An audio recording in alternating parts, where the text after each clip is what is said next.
1991년 8월 9일에 결혼식을 올렸던 에이미와 체드. 서로 사랑했기에 결혼했던 그들은 3년 뒤 집을 마련했고 아들과 딸을 낳으며 행복한 가정을 꾸렸습니다. 항상 어딜 가든 함께하고 남부러울 것 없이 살았던 그들이 갑자기 이혼을 하게 된 것은 2006년 4월. 처음에는 별거로 시작했지만 둘 사이는 갈수록 멀어져 갔고 결국 체드의 이혼 청구로 둘은 합의 이혼을 하게 된 것이었습니다. 당시 그들의 지인들은 둘이 이혼할 줄은 꿈에도 생각하지 못했다고 합니다. 합의 이혼이었기에 두 자녀에 대한 공동 양육권을 갖게 되었던 그들. 공동 양육권은 말 그대로 아이가 누구와 살든 간에 아이에 관한 중요한 결정을 내릴 때 양쪽 부모가 동의를 해야 한다는 것을 뜻합니다. 이러한 경우 대부분의 아이들은 아빠보다 엄마와 함께 살기를 원하는데 그것은 에이미의 아이들 역시 마찬가지였습니다. 물론 체드 역시 공동 양육권이 있었기에 아무 때나 아이들을 보러 갈 수 있었지만 함께 하지 못한다는 것은 좀 아쉬웠을 것입니다. 하지만 그는 아이들의 의견을 존중했고 이혼했지만 한때 사랑했던 에이미에게 아이들을 잘 부탁한다고 말했습니다.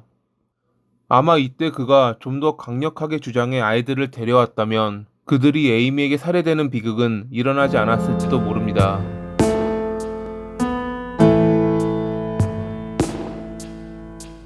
미국 루이지애나주 로포트에 위치한 한 초등학교에서 보조교사로 일했던 에이미. 동료들은 그녀가 이혼한 뒤 멍 때리거나 혼자 중얼거리는 일이 많아졌기에 걱정스러워하고 있었습니다. 그러던 그녀가 아무 말 없이 출근하지 않았던 2007년 8월 20일. 걱정된 동료가 그녀의 가족들에게 연락하고 있을 당시 무언가 잘못됐다고 느꼈던 이가 한 명 더 있었습니다. 그는 길 건너편에 살았던 전 시아버지인 버기였죠.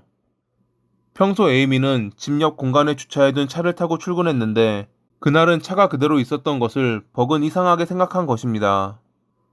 무언가 느껴졌던 불안감 때문에 버그는 911에 전화를 걸어 손주들이 위험에 처했을지도 모른다며 신고했습니다. 지금 와서 생각해보면 이것은 그의 뛰어난 직감이었을 것입니다. 하지만 시간이 지나도 경찰이 오지 않자 결국 조급해진 버그는 에이미의 집으로 향했습니다. 현관문을 두드렸지만 안에선 아무런 소리도 들리지 않자 버그는 다용도실 창문을 통해 안으로 들어갔습니다. 집 안은 매우 조용했습니다. 마치 아무 일도 없었던 것처럼.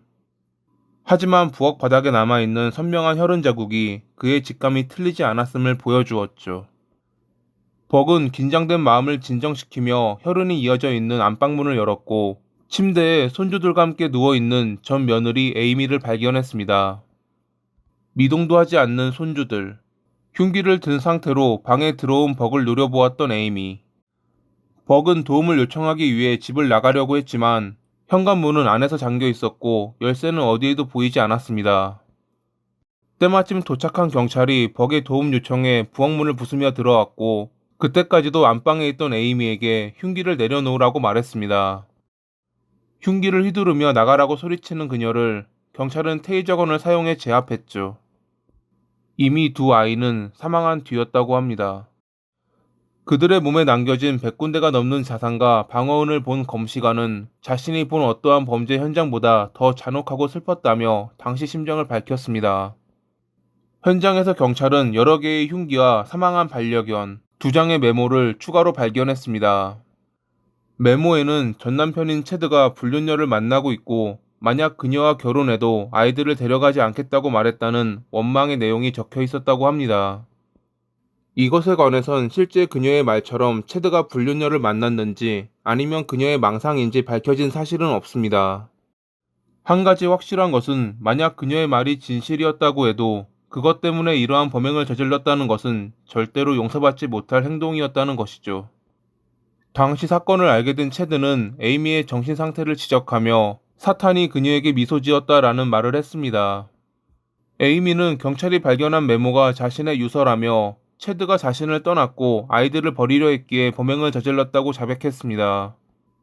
자신도 목숨을 끊으려 했고 실제로 자기 손에 자상을 입히기도 했지만 결국 홀로 살아남아 재판대에 서게 된 에이미.